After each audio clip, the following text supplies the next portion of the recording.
Boa noite, irmãos. Sejam todos bem-vindos. Que a paz do Senhor mais uma vez possa reinar em nossos corações e que possamos estar então desfrutando dessa paz para recebermos dele mesmo nesta noite. Vamos abrir primeiramente no livro de Isaías, capítulo 52.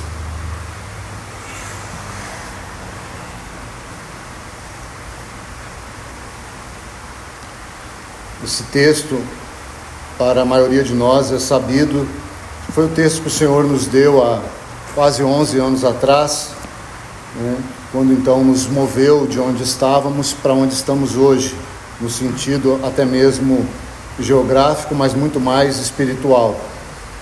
E esse verso de número 12 de Isaías 52, então foi esse verso que o Senhor nos deu.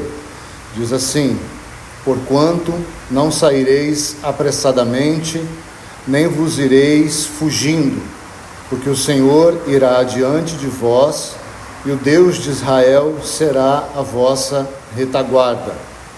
E ainda para complementar essa leitura, o livro de Provérbios, capítulo 22. Provérbios, capítulo 22. Vamos ler aí a partir do verso 19 até o verso 29. Provérbios 22, 19. Para que a tua confiança esteja no Senhor, que quero dar-te hoje a instrução a ti mesmo. Porventura, não te escrevi excelentes coisas acerca de conselhos e conhecimentos, para mostrar-te a certeza das palavras da verdade, a fim de que possas responder claramente aos que te enviaram? Não roubes ao pobre, porque é pobre, nem oprimas em juízo ao aflito, porque o Senhor defenderá a causa deles, e tirará a vida aos que os despojam. Não te associes com o iracundo, para que não aprendas as suas veredas, e assim enlaces a tua alma. Não estejas entre os que se comprometem e ficam por fiadores de dívidas, pois se não tens com que pagar, por que arriscas perder a cama de debaixo de ti? Não removas os marcos antigos que puseram teus pais. Vês a um homem perito na sua obra? Perante reis será posto, não entre a plebe. Vamos ter uma palavra de oração.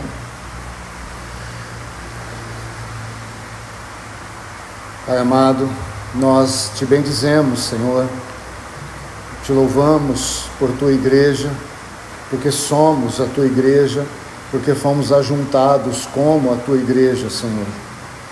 Te louvamos e nos entregamos a Ti, confiamos em Ti, Senhor, e dependemos de Ti. Obrigado por Tua palavra, porque ela verdadeiramente é o nosso alimento, tem nos sustentado, Senhor, a cada dia. Nós Te louvamos porque temos acesso a ela e nela podemos ver ao Senhor. Toma este tempo, ó Pai, prepara os nossos corações para que recebamos de Ti mesmo, ó Deus. Todos nós carecemos do Senhor, todos nós dependemos do Senhor, todos nós igualmente nos achegamos aos Teus pés e queremos nos assentar, ó Deus, para ouvir uma palavra vinda de Ti. Ajuda-nos, socorre-nos, livra-nos de toda palavra de homem, ó Deus, para que possamos caminhar nos Teus caminhos e não nos nossos próprios caminhos. Te bendizemos, Te adoramos e nos entregamos a Ti e oramos, Jesus, em Teu precioso nome. Amém.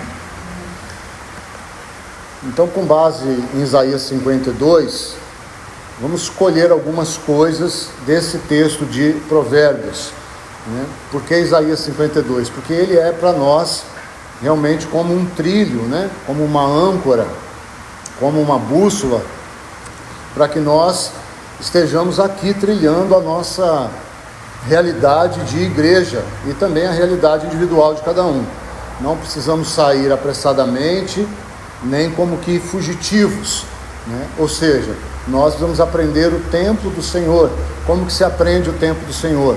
Com a convicção de que Ele está à frente, como aquele que abre o caminho, como nosso apóstolo, né? E também como aquele que está na retaguarda, aquele que nos guarda por trás, do qual nós não precisamos virar e nos defendermos dos inimigos, porque Ele está por trás nos defendendo, né? Então, esse é um princípio aí espalhado por todas as Escrituras, né? Momentos de guerra, de restauração, de conflitos, sempre olhar no Senhor e nunca olhando a circunstância, né? Nunca olhando o inimigo. O faraó ficou para trás e o povo seguiu adiante, né? O povo construindo o muro, não precisava do muro em si, mas do altar. Então, toda essa realidade de olhos no Senhor. Então, quando nós olhamos para esse texto de Provérbios, os versos 19 a 21, traz então essa realidade que tanto temos buscado, que vemos claramente no Novo Testamento, que se chama contemplação do Senhor, né? Então, tudo que o Senhor chama aqui nesse texto de instrução é para que nós possamos ter uma resposta clara daquilo que temos contemplado. Então, os irmãos vejam que a instrução vem para que nós estejamos preparados, né? Para que falemos de uma forma natural daquilo que cremos, daquilo que recebemos, daquilo que somos instruídos. E isso estou falando todos nós instruídos pelo Espírito Santo. Então, toda instrução que o Senhor dá por meio do seu Espírito, ela visa um objetivo: honrarmos o Senhor, demonstrando a nossa contemplação, tendo nos nossos lábios convicção no que falamos, certeza, fundamento, né? Então, quando nós seguimos a partir do verso 22 até o verso 28, nós temos aí 4 lições que vou passar bem rapidamente nelas, que de alguma maneira então atrapalham o homem, de um modo geral, a contemplar o Senhor, né? Porque eu não falei só o cristão, por conta da primeira realidade que nós temos aí, os versos 21 e 22. O foco aí é o pobre, e quando nós lançamos luz sobre o pobre nas Escrituras, pobre é aquele então que de fato, coloquemos assim, não tem o Espírito Santo.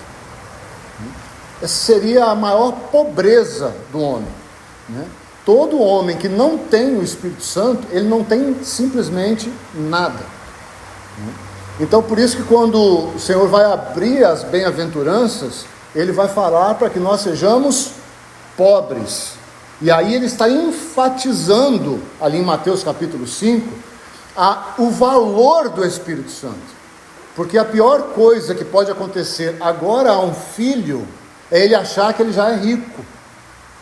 E rico é sinônimo de independência do Espírito Santo. Então Salomão começa deixando essa primeira realidade que nós podemos então chamar dessa falta, num primeiro momento, da habitação do Espírito Santo, para aquele então que não crê no Senhor Jesus. Então esse já está na pobreza e permanece na pobreza. Mas depois então, essa realidade da presença do Espírito Santo, que para que nós possamos desfrutar dela verdadeiramente e continuamente, nós temos que nos colocar sempre no lugar de pobre, no sentido de dependência.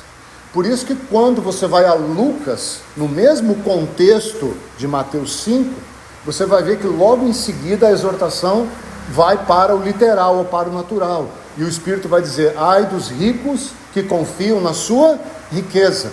Ali a expressão é literal mesmo, dinheiro, riqueza.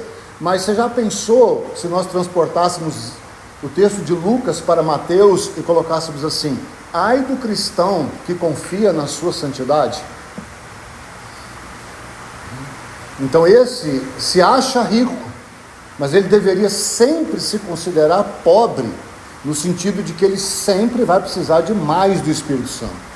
Então, à medida que um cristão, agora habitado pelo Espírito Santo, começa a passar de Sardes para Filadélfia e ultrapassa Filadélfia para a última Laodiceia, ele já está se achando rico, abastado, que não precisa do Senhor. Então, quando nós trilhamos essa realidade, aí está um primeiro passo para que nós comecemos a perder a nossa contemplação e comecemos então a não termos uma resposta muito clara. E os irmãos já sabem que é aqui que o inimigo entra numa primeira investida. Se tu és filho, ou se o Espírito Santo habita em ti. Então essa realidade primeira deixada aqui, é uma realidade, se você observar no final do verso 23, né, o Senhor toca algo aqui na sombra de vida. O Senhor tirará a vida daqueles que tocarem nos pobres. Então há uma relação de ideias aqui, que toca a essência da vida humana. Então, irmãos, essa é a primeira realidade que nós precisamos manter, para mantermos a nossa contemplação do Senhor. Uma vez que o Espírito Santo veio habitar em você, então preserve essa realidade a todo custo. Não negocie a habitação do Espírito Santo em você. Há muitos que estão desanimando por receberem ensinos de que o Espírito Santo pode se retirar de um filho por conta de uma má conduta. Muito pelo contrário, irmãos. Aquele que mais peca, mais graça há para ele. Isso é um mistério da benevolência, da bondade e da própria essência do Senhor Jesus. É como se quanto mais a gente pecasse, mais o Espírito nos agarrasse. E Paulo trabalha esse paradoxo e ele vai dizer, então, não vivam no pecado. Como se ele quisesse dizer assim, não deem tanto trabalho para o Espírito Santo. Mas se vocês derem trabalho a ele, pode ter certeza, ele vai trabalhar exaustivamente, até nos trazer de volta a essa realidade. Então, irmãos, esse é o primeiro fundamento que não deve ser tocado. Se o Espírito habita em você, não deixe ninguém tocar nisso. Depois, se você olhar o verso 24 e 25 que lemos, tem uma relação aqui de sociedade, de associação mesmo com o iracundo, com o colérico, né? E andar nesse caminho, e isso então de alguma maneira vai amarrar a nossa alma. Então, irmãos, toda relação que parte desse chamado iracundo, desse chamado colérico, são então pessoas que estão sempre como que à flor da pele, sabe? Aquela pessoa que qualquer coisa que você fala, parece que ela já está armada para trazer para você uma resposta pronta, né? E quando há essa relação, ou essa situação em nossas relações, então aqui está uma outra realidade que é tocada na minha e na sua vida, que é então a preservação da unidade. Então, se primeiro nós valorizamos e não abrimos mão da habitação do Espírito Santo, igualmente, para que mantenhamos a nossa contemplação, nós precisamos aprender a preservar a unidade. Então, Paulo vai tratar isso em Efésios 4 e em outros lugares também. E muitas das vezes, irmãos, quando nós nos encontramos com essas pessoas, esse iracundo, esse colérico, esses caminhos gerados por esses, aí está então disputas. E muitas vezes são disputas por funções na congregação, disputas doutrinárias, pessoas que não têm o coração de maneira nenhuma aberto a serem confrontados, orientados, e obviamente também muitas vezes não estão prontos a orientar. Então o Espírito Santo deixa que, claro, aqui, e se você for a vários textos, 1 Pedro vai tratar disso na segunda carta de Pedro, João vai tratar disso, Paulo vai tratar disso também, essa relação que nós precisamos manter com aquele, então, que de alguma maneira está cheio de raiva, porque o colérico é essa relação, cheio de cólera, é aquela pessoa que, não é o sentido aqui, não é um estupim curto, não é esse o sentido. O estupim curto, a pessoa às vezes estoura e ela rapidamente ali, ela volta e se arrepende. Não, é aquela pessoa que de fato ela está sempre cheia, muitas vezes no sentido aqui, sempre cheia de insatisfação. Quando ela acha qualquer coisa ao lado dela, que dê a ela margem para expor a cólera dela, a insatisfação dela, Então a alma desse que se aproxima dessa pessoa fica enlaçada, irmãos. Entende? Enlaçada. Então como que nós anulamos isso? Preservando a unidade. Como que nós preservamos a unidade? Quando nós nos cobrimos uns aos outros. Bem-aventurados os pacificadores. É como que o oposto do colérico. Então você chega ao pacificador e ele está vazio. Ele consegue ouvir você por 1 minuto, 10 minutos, 1 hora, e ele absorve tudo que você tem. É com esses que você deve se associar. É esse que vai conseguir te acolher. Cuidado com o colérico, porque muitas vezes ele vai te impulsionar numa vereda equivocada. Porque às vezes nós já estamos quase cheios também, e nós só precisamos de uma gota do outro que está transbordando para transbordarmos junto. Então, oremos ao Senhor que Ele nos fure, né? Já viu essas bolinhas de soprar? Há um furinho para sair um pouco desse inchaço religioso que habita dentro de todos nós, por conta da carne e de Satanás que está de fora. Então, preservar a unidade. Ajude-nos o Senhor quando nós tocamos a relação da doutrina, né? Orem por mim e por João para que nunca venha haver nada com relação a isso, irmãos, porque isso de fato separa, divide e destrói congregações. Então ajude-nos o Senhor, porque aí está um segundo momento que nós podemos perder de vista o Senhor nos nossos caminhos ou nas nossas veredas coléricas, cheias de raiva, cheias de amargura. Quando nós damos um passo mais, os versos 26 e 27, então ele vai falar desse comprometimento, né? Com relação a sermos fiadores de dívidas. E aqui, irmãos, obviamente, só me permito abrir um parênteses, não é pecado você ser fiador de outrem, né? Peça ao Espírito Santo, se você tem condições de ser, né? Em primeiro lugar, obviamente, porque se você não tem condições, como você vai assumir um compromisso que você não pode honrar, né? Então, não é essa a questão em jogo aqui, tá?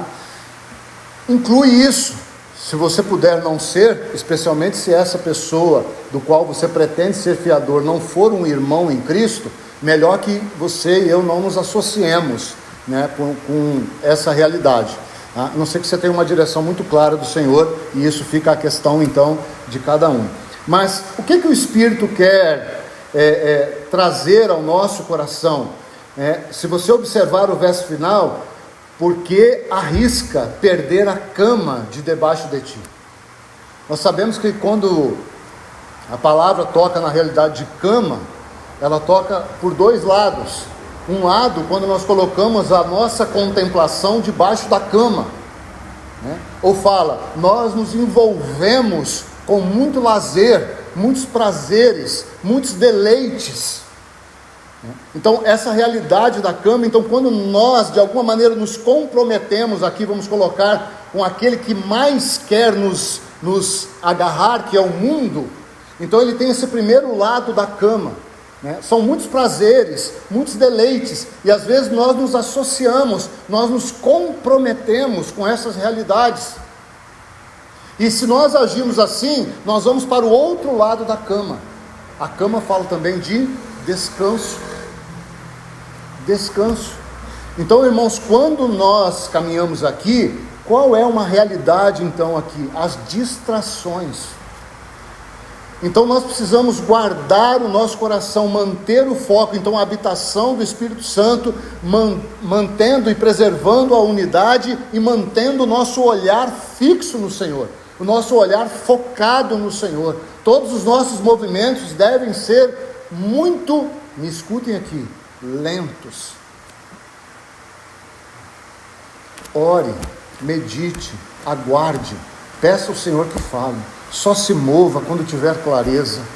Só crie comprometimento com qualquer coisa que seja, pessoa, trabalho, estudo, relacionamento, amizades. Só crie comprometimento quando você estiver muito claro desse movimento. porque senão, ou você terá sobre si algo que apagará o seu testemunho, né? Você vai chegar, como você está comprometido, você não pode responder com clareza a razão da sua fé. Ou, irmãos, você e eu estamos tão envolvidos que nós não conseguimos mais descansar no Senhor. Então o nosso esforço agora não é para entrarmos no descanso. O nosso esforço é para mantermos o nosso prazer e para mantermos o nosso compromisso com aquilo que não é do Senhor. Então o foco alinhado é muito importante. O nosso comprometimento é com o Senhor e com a sua igreja. Isso em primeiro lugar, irmãos. Isso em essência. Depois cada um vai trilhar a sua vida normal e natural. Mas ela deve ser trilhada com base nessa relação com o Senhor, com a relação com os irmãos e depois com a sua vida. Então guarde isso. Manter o foco. Depois, se nós olhamos então para o verso 28, não removas os marcos antigos que puseram teus pais. Aqui então, os irmãos me permitam ligar então a Isaías 52:12, porque como disse, e agora usando a expressão do verso 29, Isaías 52:12 para nós é um marco antigo, né? Já podemos chamá-lo assim, né? É um marco de quase 11 anos atrás. E o que nós temos percebido, e aqui posso falar claramente pelo irmão João, e sei que a maioria de vocês também já tem percebido isso, que está acontecendo uma pressão tão grande sobre as igrejas, sobre as assembleias, que como que essas cordas, que aqui também pode ser usado como estaca que segura uma tenda, compreende? Uma corda que está fincada numa estaca, a pressão sobre essa tenda, esse vento de doutrina, essa pressão da filosofia, da ciência, ela está tão forte sobre a tenda do Senhor, que ou essa corda vai se arrebentar, ou essa estaca vai se arrancar. Mas o que o Espírito está orientando aqui, que ele chama aqui de uma instrução, para que mantenhamos a nossa fé viva e confessando-a sempre, é não mexer nos marcos antigos. Aqui, claro, nós poderíamos citar os fundamentos da confissão cristã, os quais nós temos bem estabelecidos. Não vou nem citar os 8 aqui, porque o irmão João tratou disso há pouco tempo atrás. Qualquer dúvida é só você me procurar depois. Mas eu ainda estou falando da nossa história, a nossa, como Assembleia do Senhor aqui. Então a direção que vem a partir de Isaías 52:12 é: não te apresses, não saia correndo, mas também não te demores. Então é uma realidade fincada, irmãos, no porquê nós estamos aqui. O que nós recebemos há 11, 10, 9 anos atrás. Aquelas realidades espirituais que estão sendo a cada vez mais fincadas no nosso coração, o que nós temos que fazer com isso? Nós não podemos removê-las, nós não podemos perdê-las de vista, nós não podemos nos deixar levar pela pressão externa e começarmos então a abrirmos concessões naquilo que nós já temos clareza, porque recebemos do Senhor. E aqui toca todas as esferas da igreja, irmão, no sentido de assembleia. Quando nós começamos a abrir concessões com relações ao governo de Deus na Assembleia, nós começamos a perder o próprio Senhor de vista. Porque onde não há o governo do Senhor, não há o próprio Senhor. Não há autoridade se não há a presença do Senhor. Não há unção se não há aquele que unge. Então, nós precisamos aqui, irmãos, guardar os fundamentos. Então nós temos a habitação do Espírito, nós precisamos preservar a unidade, nós precisamos manter o foco no Senhor, e nós precisamos manter os fundamentos bem firmes. E a cada dia que se passa, mais difícil está para que nós nos mantenhamos firmes naquilo que cremos. E esse texto, irmãos, eu não sei, não me lembro o endereço dele agora de cabeça, eu acho que é Romanos, Bem-aventurado aquele que não se condena no que crê. Irmãos, esse é um texto tão lindo e muitas vezes usado de uma forma tão negligente. Mas não é porque o homem usa ele de uma forma negligente, querendo justificar as suas ações, de que nós devemos anular esse texto das Escrituras. Porque é verdade, bem-aventurado aquele que não se condena no que crê. Bem-aventurado aquele que não recebe condenação, pressão externa, movimentos, porque ele crê em algo sólido. Jó, com toda aquela conturbação da vida dele, ele vai dizer uma frase das mais lindas da Bíblia: eu sei naquele em que tenho crido, que ele é poderoso, e ele segue, mesmo em meio a toda a turbulência da vida dele, que nós já conhecemos tão bem. Eu sei em quem eu tenho crido. Mas você percebe que essa expressão, irmãos, por conta de quem nós somos, se a unidade do Espírito não vir antes, ela pode nos conduzir à individualidade. Então você percebe a ordem, né, descrita aqui em Provérbios. Então ela fala da habitação, ela fala da unidade, ela fala do foco, ela fala dos fundamentos, nessa ordem. Porque senão nós tomamos um fundamento, criamos uma doutrina e nos separamos, nos individualizamos. Então ela está nessa ordem. Então se nós como Assembleia conseguirmos manter essas 4 realidades vivas no nosso coração, qual a consequência disso? O verso 28. Vês a um homem perito na sua obra? Não é isso que nós temos procurado? Né? Andar com uma perícia apurada. Em quais obras? Nas nossas? Obras que supram a necessidade do mundo? Obra que supra a carência do amor? Não, irmãos.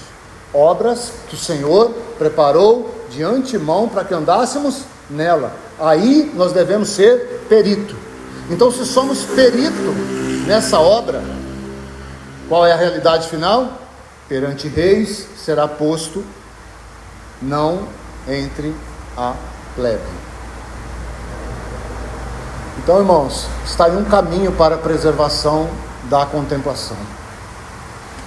Me permitam reforçar: nenhum desses pontos está distante de nós. Quantos estão se desviando por não ter convicção da salvação, se o Espírito Santo habita ou não?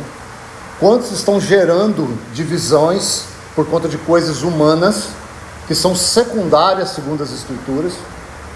Quantos têm tirado o foco do Senhor e colocado o foco nas coisas, como foi Esaú? E, irmãos, o que falar dos fundamentos? Hoje já não existe quase mais assembleias que estão fincadas nos fundamentos. Muitas assembleias, muitas, não tocam mais na Trindade, expiação, encarnação, Espírito Santo, a igreja, a salvação pela graça, mediante a fé, a segunda vinda do Senhor, com coerência. Então guardemos isso no nosso coração, porque é isso que vai gerar na sua língua uma resposta simples, porém concisa, consistente, que não oscila de acordo com as influências externas. Amém? E o final será colocado entre reis. Claro, o Espírito não poderia deixar de mencionar algo tão importante como é o galardão, né? Num texto tão pequeno, mas também tão sério, rico de instrução, como nós vimos. Então ajude-nos o Senhor, porque se nós pudéssemos resumir esse verso 30, então nós temos aí a visão, a fidelidade e o reino. Então nós precisamos manter isso vivo no nosso coração. Ajude-nos o Senhor com essa realidade. Vamos orar e vamos continuar então adorando ao Senhor. Ó Pai, nós te agradecemos porque o Senhor habita em nós. Te agradecemos porque somos tua família. Te agradecemos porque podemos erguer os nossos olhos e ver ao Senhor. E te agradecemos porque sob os fundamentos está o Senhor, que é a pedra fundamental, que vai por baixo de tudo que está sobre o Senhor mesmo. Mais de 2000 anos de instrução. E Paulo nos adverte: não devemos mover a pedra fundamental. Por isso cada um veja como edifica, sobre Cristo, que é essa pedra. Então nós te bendizemos, Senhor, porque por tua graça, infinita bondade e pela fé, temos buscado caminhar sobre aquilo que cremos ser do Senhor. Então fortalece-nos, orienta-nos, guia-nos, adverte-nos, traga-nos de volta se nos desviarmos do teu caminho. Assim nós nos colocamos aos teus pés neste momento, confiados em ti mesmo, e oramos mais uma vez, Senhor, em teu precioso nome. Amém.